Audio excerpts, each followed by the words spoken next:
আসসালামু আলাইকুম। আপনাদের আজকে দেখাবো দিনাজপুর যে হিন্দু ধর্মাবলম্বী আর যারা আছে তাদের হচ্ছে কি একটা পূজার একটা মন্দির, সেটা হচ্ছে দিনাজপুর যে কান্তজির মন্দির আছে সেটার যদি আপনাদের দেখায় তাহলে দেখতে পাবেন। এখানে কিন্তু যে দেখতেছেন যে ছোট ছোট আগের যে রাজারা যখন ছিল তখনকার যে নিদর্শন আছে নকশাতে ফুটে তোলানো হয়েছে। এগুলা কিন্তু মূলত পোড়ামাটি দিয়ে তৈরি করা, আর প্রত্যেকটাতে কিন্তু এক একটা ছবি কিন্তু এক একটা নিদর্শন, মানে এক একটা যুগের এক একটা মানে কাহিনী তুলে ধরতেছে। এটা হচ্ছে পোড়ামাটির যে অঙ্কনের যে ছবি, সুন্দর ছবিগুলো আছে সেইগুলা একটা একটা করে যদি করে একটু জুম করে দেখায় তাহলে দেখতে পাবেন যে প্রত্যেকটা ওয়ালেই হচ্ছে পোড়ামাটির যে নিদর্শন আছে, পোড়ামাটির মানে এক একটা যুগের এক একটা হচ্ছে নিদর্শন প্রকাশ করছে এই ছবিগুলো নিয়ে। ছবিগুলো একটু জুম করে, ছবিগুলো একটু কাছ থেকে দেখাইলে আপনারা দেখতে পাবেন। একটু কাছ থেকে দেখাও।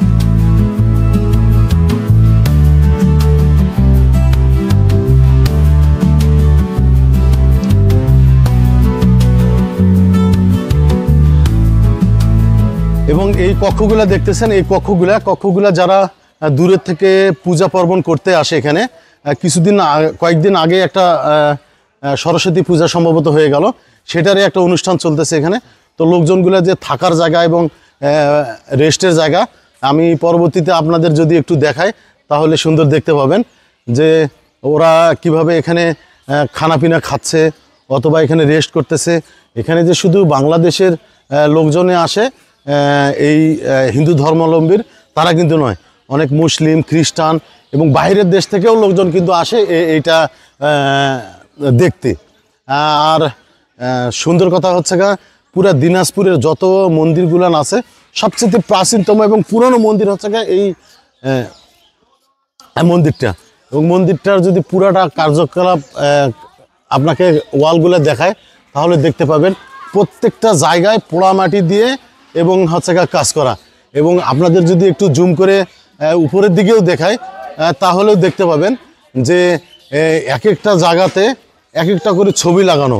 আমি খুব নিখুঁতভাবে দেখতেছি যে এগুলাতে কোনো জায়গায় এক জায়গায় কোনো দুই প্রকার ছবি নেই।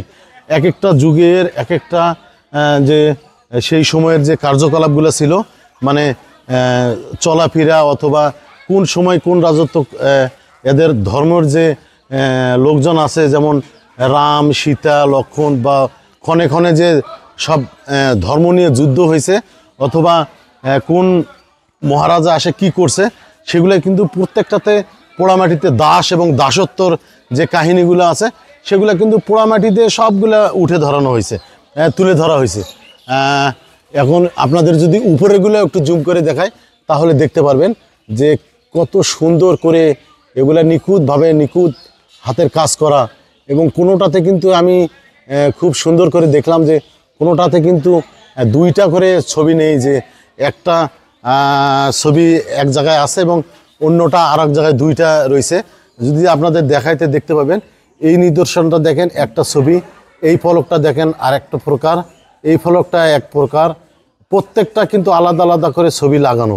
এবং নিচেরগুলো যদি দেখি তাহলে দেখতে পাবেন শুধু একটা যে পিলারে এমন কিন্তু নয়, আপনাদের যদি উপরেও দেখায়, উপরেরগুলোও ছবি দেখায় তাহলে দেখতে পাবেন যেগুলো কত সুন্দর করে এবং নিখুঁত করে দেখেন। প্রত্যেকটা কিন্তু পোড়া মাটি দিয়ে তৈরি করে তার পাশে ওয়ালে লাগানো হয়েছে। এখনকার যুগে হয়তো যদি তৈরি করতো কোনো দরজাগুলো দেখতে পাবেন, দরজাগুলো তো সেমভাবে দরজাগুলো একটু আপনাদের জুম করে দেখায় তাহলে দেখতে পাবেন।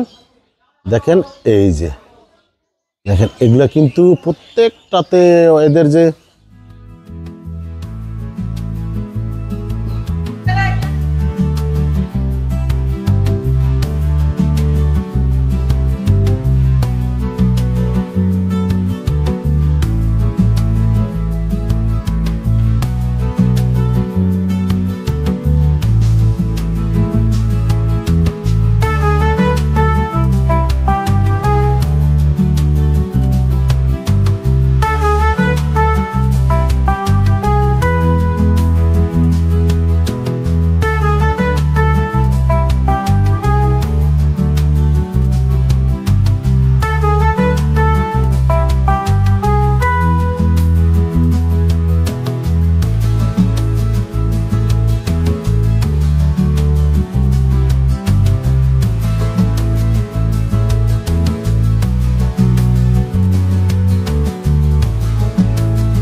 দেখেন দূর থেকে আসলে বোঝার উপায় নেই যেটা কত সুন্দর হয়ে আছে, এগুলো কত সুন্দর করে তৈরি করা সেই নিদর্শনগুলো।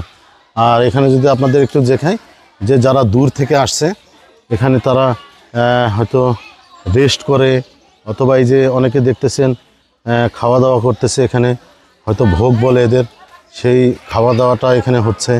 এবং খাওয়ার জায়গা, বসার জায়গা এবং রেস্টের জায়গা অনেক কিছুই আছে এখানে। তো আপনারা ভালো থাকেন, দেখা হবে অন্য কোনো ভিডিওতে অন্য কোনো টপিকস নিয়ে। সবাইকে আসসালামু আলাইকুম।